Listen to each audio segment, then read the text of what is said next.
Ceci est un livre audio autogénéré par Google. Éducation et société. Collection dirigée par Louis Marmot.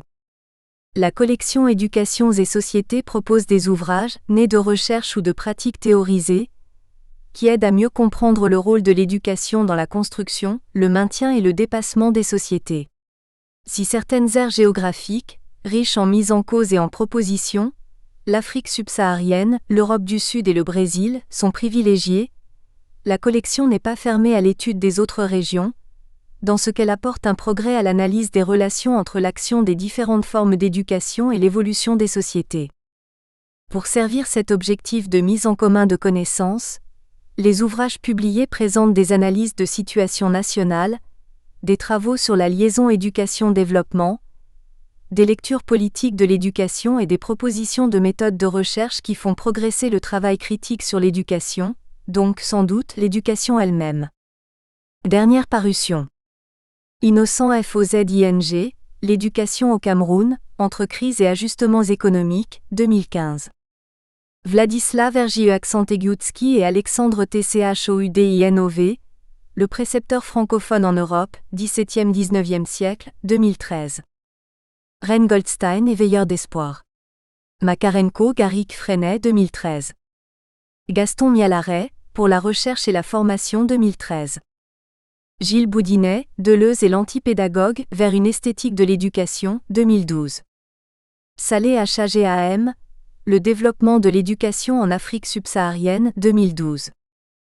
Guy Berger et Augustin Mutual, Conversation sur l'éducation. S'autoriser à éduquer, 2012. Présentation générale.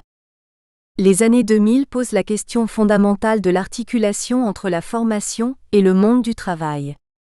En effet, si en Europe, notamment en France, se sont déroulées les 30 Glorieuses qui ont permis un développement industriel et commercial important, les années suivantes ont été le témoin d'une recomposition du monde du travail, principalement avec deux phénomènes importants. D'une part, la mondialisation des marchés y compris des marchés du travail et d'autre part, la professionnalisation des formations.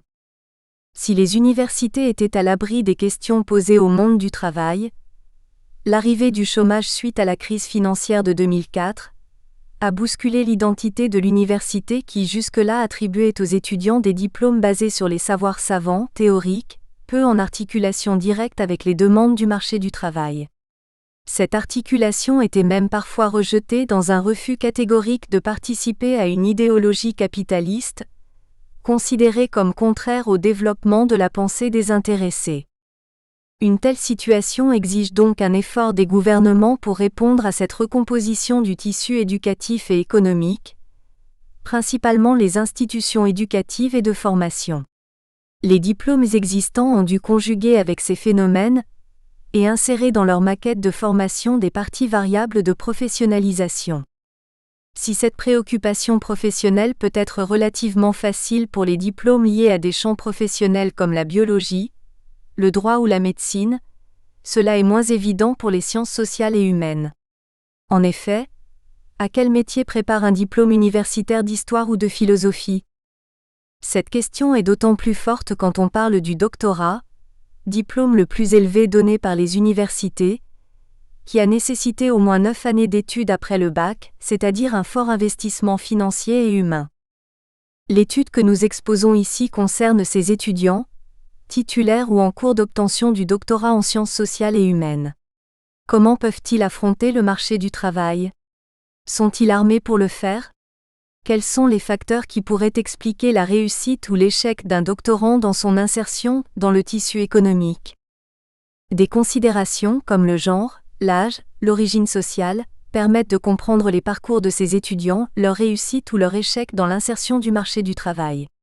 Ces données conduisent à mieux saisir ce qui se joue au niveau de la frustration ressentie par certains doctorants, qui se sentent souvent surdiplômés par rapport au travail qu'ils accomplissent. Cela peut dépendre également des universités dans lesquelles ils se sont inscrits, voire dans de grandes écoles comme en France.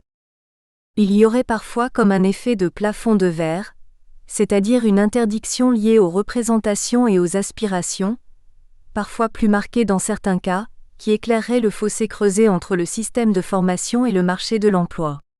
Quels sont alors les facteurs qui favorisent ou entravent certaines trajectoires des titulaires du doctorat? Quelle valeur ont les savoirs disciplinaires face aux compétences procédurales et sociales? Quelle influence ont les facteurs psychosociaux au moment de l'insertion dans le marché du travail? Cet ensemble de questions a guidé l'étude que nous avons menée, notamment à travers la comparaison entre les doctorants argentins et les doctorants français. Du côté argentin, cette étude avait été initiée dès 1995 et a permis de dégager un ensemble d'hypothèses liées à ces trajectoires hors de la simple offre de formation et ciblée sur des ruptures importantes dans ces parcours. Cette étude est abordée sous deux aspects, quantitatif et qualitatif, car nous sommes convaincus que si les données chiffrées peuvent orienter les interrogations, elles ne peuvent apporter un éclairage plus fin et permettre d'agir concrètement pour modifier les choses. Nous nous centrons essentiellement sur les résultats marquants qui mettent en évidence les facteurs qui ont une influence déterminante sur les choix professionnels et le devenir professionnel des titulaires du doctorat en sciences sociales et humaines. Il resterait sans doute à faire une étude auprès des doctorants en sciences dites dures, physique, biochimie, etc. Nous souhaitons qu'elle puisse aider les décideurs à améliorer à la fois les dispositifs de formation et leur articulation avec le marché économique. Introduction. Cette étude aborde donc la question de l'avenir des titulaires du doctorat selon deux concepts très importants de nos jours, à savoir l'identité et la professionnalisation. En effet, dans les sociétés démocratiques, la place du sujet et sa construction identitaire jouent un rôle central. De même, la professionnalisation en réponse à un monde économique mouvant et très évolutif, qui requiert plus des compétences dites transversales que l'acquisition de gestes professionnels, est fondamentale. Développée en France dans les années 80, la question de la professionnalisation a été largement débattue, Lang 1999. Pourquoi? D'une part, les effets de la massification de l'enseignement supérieur, Bourdoncle et Demailly 1998, Gelin Rayou et Ria 2007, ont accrédité l'idée de la nécessité de l'approfondissement de compétences et de savoirs indispensables à la pratique d'un métier et son corollaire, la reconnaissance sociale de l'expertise du groupe professionnel des enseignants, Bourdoncle 1993, Croce 2006, Barbier et Galatanu 2000, 2003, 2004, Sorel et Witorski 2005. La professionnalisation d'individus, formation à une profession existante ou d'activité, construction des contours d'une nouvelle profession ou redéfinition des contours d'une profession existante, exige la mise en place de nouveaux dispositifs. D'autre part, ce qui nous concerne directement ici, les conditions d'exercice dans le monde du travail ont changé et l'insertion professionnelle ainsi que la permanence et la promotion constituent un problème de plus en plus complexe. En d'autres termes, les changements rapides dans le monde professionnel exigent des transformations novatrices dans les institutions de formation et l'affirmation des nouvelles compétences qui vont renouveler, sans doute, l'identité professionnelle et l'identité institutionnelle. Cependant, les évaluations des effets de ce modèle montrent bien la résistance des enseignants-chercheurs et des institutions aux études qui dévoilent les visages positifs et les visages négatifs des réformes censées les aider. Par rapport à ce dernier point, des interprétations différentes existent. La demande d'un renforcement du professionnalisme par le développement formatif et professionnel, et aussi la reconnaissance de l'existence des difficultés sur le terrain qui conduit à une accent aigu professionnalisation des diplômés du champ disciplinaire confinant à leur prolétarisation, Osga et Laune 1981. D'autres problèmes surgissent, comme le statut de semi-profession, dans un sens large, assigné aux enseignants-chercheurs, Etzoni 1969, les enjeux de pouvoir à l'intérieur des organisations de travail, Tardif et Lessard 1999, la dévaluation de l'image de l'enseignant dans la société accompagnée par le manque de reconnaissance, Aparicio 2006, 2008, 2013, inefficacité des politiques éducatives, Marois 2006. En général, la littérature montre qu'il existe une tension entre le terrain du travail et la formation, comme il existe une tension entre l'attendu au moment du choix académique et le vécu dans le milieu professionnel. De plus, la surprescription des orientations institutionnelles organisationnelles pour répondre aux mutations du monde du travail n'est pas égale à la sous-prescription des moyens concrets pour y parvenir. Dans ce cadre, les liens entre parcours personnels, de formation et professionnels deviennent une préoccupation dans le domaine et notamment dans des filières liées aux sciences humaines et sociales. En Argentine, bien que les recherches et les statistiques sur le thème n'abondent pas et que les analyses des pratiques, de l'action et de la professionnalisation soient moins généralisées, la situation n'en paraît pas moins conflictuelle. Selon les résultats avancés par nos dernières recherches sur les universitaires, Aparicio 2002 à 2007, 2008 à 2009, il existe un grand décalage entre la formation au savoir disciplinaire et les compétences demandées dans le contexte social, entre la situation idéale, imaginée par les étudiants et la situation professionnelle réelle des diplômés, entre les représentations sociales des professeurs, des écoles et des universités, et le monde vécu. La crise d'identité au sein de bouleversements dans le monde du travail ressort nettement de leur représentation sociale sur le métier, de leur récit, du vécu de la formation, du vécu des parcours professionnels, sociaux et personnels, de l'écart entre les attentes organisationnelles officielles intériorisées par rapport aux attentes personnelles virtuelles, Goffman 1963, de l'écart entre les offres identitaires des organisations et les identités pour soi. Dans ce cadre, deux sens de la socialisation et de l'identité émergent. La socialisation relationnelle des acteurs en interaction, les identités pour autrui, et la socialisation biographique des acteurs engagés dans une trajectoire sociale, les identités pour soi. Dubar 1991, 2000A, B, C, Dubé et Martuchelli à 996A, B, Kaddouri 2005. En ce qui nous concerne, les deux sens de socialisation et les deux types d'identité sont centraux pour saisir la problématique de ces doctorants-docteurs affectés dans des contextes professionnels difficiles. Ces derniers doivent articuler, bien qu'ils n'y parviennent pas toujours, la partie officielle du monde du travail ou prescrite et la partie subjective qu'ils vivent au quotidien. Nous avons donc abordé ces questions face à une nouvelle population. Les doctorants-docteurs du Conservatoire national des arts et métiers de Paris, filière formation des adultes, sociologie du travail et sciences de gestion, d'une part, et de l'Université nationale de Cuyo, doctorat en éducation et doctorat en sciences sociales, d'autre part. La recherche a été menée grâce au soutien du département de recherche de la mairie de Paris, à travers un appel d'offres 2008 à 2009D.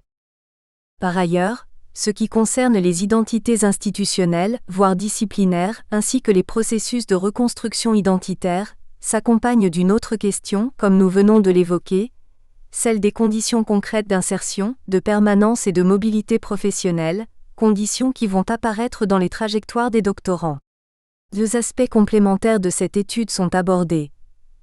L'insertion réelle et ses conditions socioculturelles, psychosociales et institutionnelles, associées aux trajectoires professionnelles qui favorisent ou empêchent le succès à l'intérieur des organisations professionnelles et les attentes, les représentations sociales de la valeur de l'éducation pour la société et des facteurs associés comme les relations de pouvoir, les stéréotypes, les valeurs primordiales, les frustrations, les chances de réussite dans le métier, etc. Ces deux aspects interagissent dans un mouvement qui s'entretient en quelque sorte, auto-entretenu. Ils ont mis en évidence, d'une part, le décalage entre la formation donnée par les universités et celle demandée par le monde économique, des articulations entre le système éducatif et le système productif, d'autre part, les conditions différenciées des publics que chaque institution reçoit, processus des apostrophes, auto-sélection et de sélection institutionnelle, qui influent sur les niveaux de réussite professionnelle, Aparicio 2005, 2007A et B, 2008A, 2008B, 2009C, 2009D, 2011, 2012, 2013, Silva et Aparicio 2014. Une telle approche ne peut aboutir que par des analyses systémiques, holistiques, qui dépassent les chiffres, les entrées et les sorties statistiques en oubliant les processus humains et la place de la décision.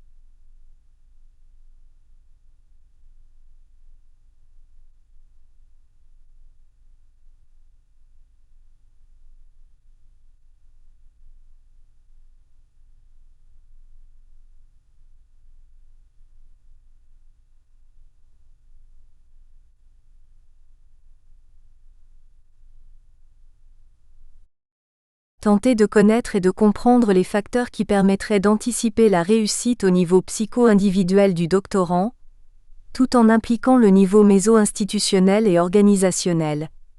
Université, monde du travail, tel est le défi que prétend relever cette étude. La réussite des doctorants est analysée en référence à 4 facteurs. La réussite professionnelle objective, la réussite subjective ou satisfaction, la mobilité ascendante de carrière et le statut professionnel. Cette étude tente de réunir explication et compréhension, sans toutefois s'inscrire dans une visée déterministe. Elle emprunte une méthodologie à la fois quantitative dans le but de décrire, et qualitative dans le but de comprendre. Elle passe à divers niveaux d'analyse en utilisant une stratégie macro-méso-micro-macro. Elle comporte une dimension transversale et une dimension quasi-longitudinale, parcours personnel, etc. Une voie diachronique et une voie synchronique, Aparicio 2005, 2007A et B, 2008B, 2009D, 2012, 2013, 2014. La recherche ainsi menée poursuit plusieurs objectifs dont les plus importants sont: connaître les facteurs qui influent sur la réussite professionnelle des doctorants, français et argentins. Connaître et comparer, plan descriptif, leurs aspects sociologiques, psychosociaux et institutionnels, en considérant que l'insertion professionnelle est aujourd'hui un problème international.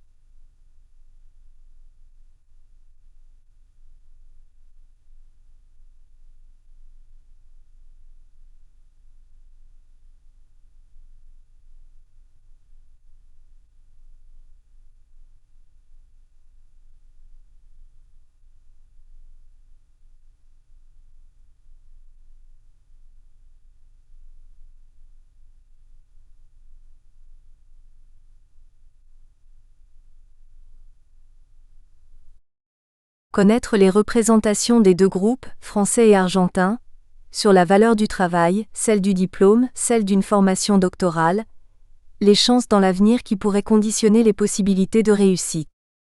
Comprendre les facteurs inhérents aux identités héritées, et pour soi, à partir d'une approche non essentialiste qui considère l'identité comme le fruit d'une histoire et d'un contexte, et en tenant compte que les identités héritées vont susciter des crises d'identité qui affectent aussi bien l'étudiant que l'institution dans laquelle il s'insère.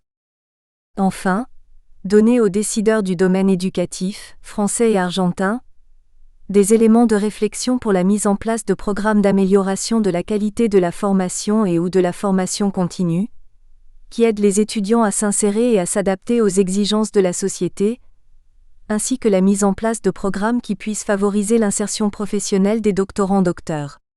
Notre objectif est de contribuer à comprendre les processus qui influent sur la réussite et les parcours professionnels ainsi que sur les constructions identitaires de ces sujets, niveau micro, et des filières, niveau méso, avec l'esprit d'amélioration de l'articulation entre la formation universitaire, niveau doctorat, et le monde du travail, niveau macro.